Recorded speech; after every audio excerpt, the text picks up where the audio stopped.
lagi dengan saya. Kali ini saya mencoba menanggapi adanya semacam ejekan, khususnya kepada kami Marga Brutu, dan ejekan ini sudah lama ada, yang sering menyatakan bahwa lutu papa, lutu nanang, lutu kami Karina. Artinya di sini bahwa di kalangan Marga Brutu ada yang kawin semarga, itu kira-kira intinya. Secara adat tentu umumnya ini tidak diperbolehkan. Tapi apakah ini pernah ada atau pernah terjadi? Secara langsung saya tidak pernah ketemu dengan orang yang kawin semarga, yaitu antara laki-laki Brutu dengan perempuannya Brutu. Tapi kabarnya dan sering dikatakan orang itu pernah terjadi. Tapi yang pasti di kampung saya, di Papua Barat atau di Simping, selama ini hal tersebut sepengetahuan saya belum pernah terjadi. Saya tidak tahu entah ada di kampung yang lain.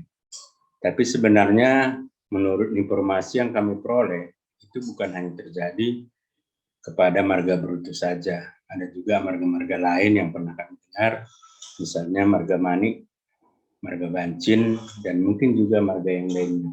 Cuman yang sering melekat, yang sering dikatakan orang, marga Brutu, ya.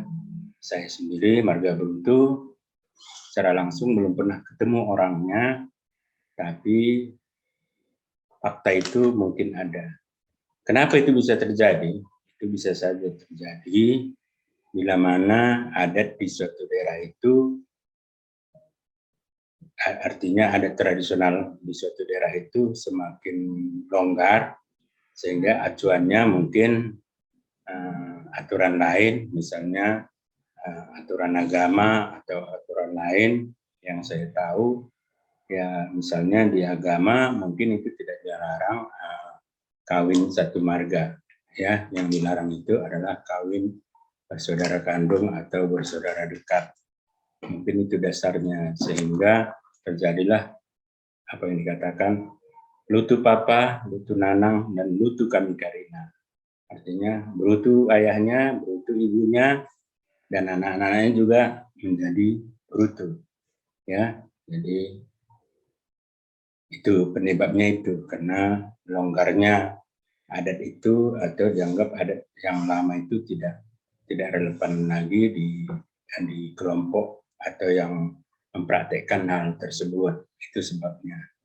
Jadi ke depan mungkin itu bisa saja makin terjadi bila mana kita tidak mempertahankan adat istiadat yang diturunkan oleh nenek moyang kita dari zaman dulu sampai sekarang. Kalau pedoman aturan adat kita berubah, ya di mana dianggap satu marga itu tidak saling bersaudara, tentu nanti itu bisa terjadi. Karena konon di suku-suku lain pun yang punya marga itu terjadi juga, yaitu kawin satu marga. Di Papa sendiri ada kelompok marga yang dulunya tidak bisa saling kawin, sekarang ini sudah bisa saling kawin, ya. Itu penyebabnya juga tentu berbeda-beda. Jadi begitu saja mungkin tanggapan saya, karena ada pertanyaan menanyakan kepada saya, betul nggak ada marga Brutu kawin dengan marga Brutu? Sejauh ini saya belum ketemu orangnya, tapi konon itu ada terjadi, ya, di individu-individu tertentu di daerah-daerah tertentu. Tapi yang saya tahu juga informasinya, seperti saya bilang tadi, itu bukan hanya terjadi di kalangan marga Brutu saja, walaupun yang sering dikatakan orang atau diolok-olok orang adalah seperti yang saya katakan tadi, Brutu papa, Brutu nanang, Brutu kami Karina. Itu yang sering kita dengar, ya. Jadi mungkin begitu saja. Itu semua tadi terjadi karena adanya perubahan nilai-nilai, perubahan aturan-aturan, sehingga aturan-aturan lama itu dianggap tidak relevan bagi penyelenggaranya atau pelaksanaannya. Tapi mayoritas marga Brutu menganggap bahwa itu tidak boleh terjadi, ya. Khususnya Brutu yang ada di Kabupaten Dairi, Kabupaten Papua Barat mungkin juga, dan juga mungkin juga di Kabupaten Humbang Masindutan.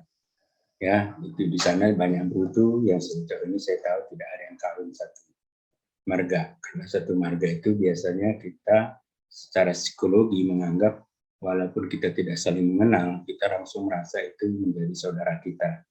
Kenapa bisa terjadi? Karena kita menganggap brutu itu adalah suatu ikatan yang kuat, di mana berasal dari satu nenek moyang yang sama.